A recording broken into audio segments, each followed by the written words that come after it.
നമസ്കാരം. നടൻ, തിരക്കഥാകൃത്ത് എന്നീ നിലകളിൽ തന്റെ കയ്യൊപ്പ് പതിപ്പിച്ച ആളാണ് മുരളി ഗോപി. ലാൽ ജോസിന്റെ സംവിധാനത്തിൽ പുറത്തിറങ്ങിയ രസികനാണ് മുരളി ഗോപി തിരക്കഥ എഴുതിയ ആദ്യ ചിത്രം. പിന്നീട് 6ഓളം ചിത്രങ്ങളിൽ മുരളി ഗോപി തിരക്കഥ എഴുതുകയുണ്ടായി. പൃഥ്വിരാജ് ആദ്യമായി സംവിധാനം ചെയ്ത ലൂസിഫർ എന്ന സിനിമയുടെ തിരക്കഥ ഒരുക്കിയതും മുരളി ഗോപിയാണ്. മലയാള സിനിമ അന്നേ വരെ കണ്ടതിൽ വെച്ച് ഏറ്റവും വലിയ വിജയവുമായി അന്ന് ചിത്രം മാറുകയും ചെയ്തിരുന്നു. ലൂസിഫറിന്റെ രണ്ടാം ഭാഗമായ എമ്പുരാന്റെ ചിത്രീകരണം പുരോഗമിക്കുകയാണ്. ഇതിനോടകം തന്നെ 40% ഷൂട്ടിംഗ് പൂർത്തിയായി കഴിയുകയും ചെയ്തിരുന്നു. ഖുറേഷി അബ്രഹാം ആരാണെന്ന് അറിയാൻ വേണ്ടി ആരാധകർ കാത്തിരിക്കുകയാണ്.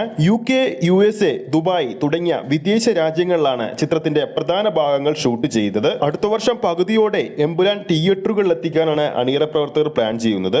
ഇപ്പോഴത്തെ തിരക്കഥാകൃത്തിന്റെ ഭാഗത്തു നിന്നും മറ്റൊരു അപ്ഡേറ്റ് പുറത്തു വന്നിരിക്കുകയാണ്. ലൂസിഫറിന്റെ തുടർച്ചയായിരിക്കില്ല എമ്പുരാൻ എന്നാണ് അദ്ദേഹം പറയുന്നത്. ലൂസിഫറിന്റെ തിരക്കഥ എഴുതിയ സമയത്ത് തന്നെ 3 ഭാഗങ്ങൾ മനസ്സിലുണ്ടായെന്നാണ് അദ്ദേഹം വെളിപ്പെടുത്തിയിരിക്കുന്നത്. എമ്പുരാൻ ഒരിക്കലും ലൂസിഫറിന്റെ തുടർച്ചയാകില്ല. ഖുറേഷി അബ്രഹാം ആരാണെന്ന് കാണിക്കാനുള്ള വലിയൊരു സിനിമയാണ് എമ്പുരാനെന്നും മുരളി ഗോപി കൂട്ടിച്ചേർത്തു. ലൂസിഫർ സിനിമയുടെ കഥ വർഷങ്ങൾക്ക് മുമ്പ് എന്റെ മനസ്സിൽ ഉണ്ടായതാണ്.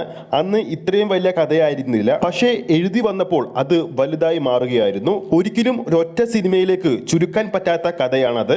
പൃഥ്വിയോട് ലൂസിഫറിനെ പറ്റി പറഞ്ഞപ്പോഴൊക്കെ ഞാൻ ഈ കാര്യം സൂചിപ്പിച്ചിരുന്നു. നമ്മുടെ പ്രേക്ഷകരിൽ ആരൊക്കെയാണ് മോളിവുഡിലെ വൻപൻ സിനിമയായ ലൂസിഫറിന്റെ രണ്ടാം ഭാഗമായ എമ്പുരാൻ എന്ന സിനിമയ്ക്ക് വേണ്ടി കാത്തിരിക്കുന്നു എന്ന് താഴെ കമന്റ് ചെയ്യാൻ മറക്കരുത്. വീഡിയോ ഇഷ്ടപ്പെട്ടിട്ടുണ്ടെങ്കിൽ വീഡിയോ ലൈക്ക് ചെയ്യാനും ചാനൽ സബ്സ്ക്രൈബ് ചെയ്യുന്ന കാര്യം കൂടി പരിഗണിക്കൂ. ഫേസ്ബുക്ക് പേജിലൂടെയാണ് ഈ ഒരു വീഡിയോ കാണുന്നതെങ്കിൽ ഫേസ്ബുക്ക് പേജ് ഫോളോ ചെയ്യൂ. അടുത്തൊരു അപ്ഡേറ്റുമായി നമുക്ക് വീണ്ടും കാണാം.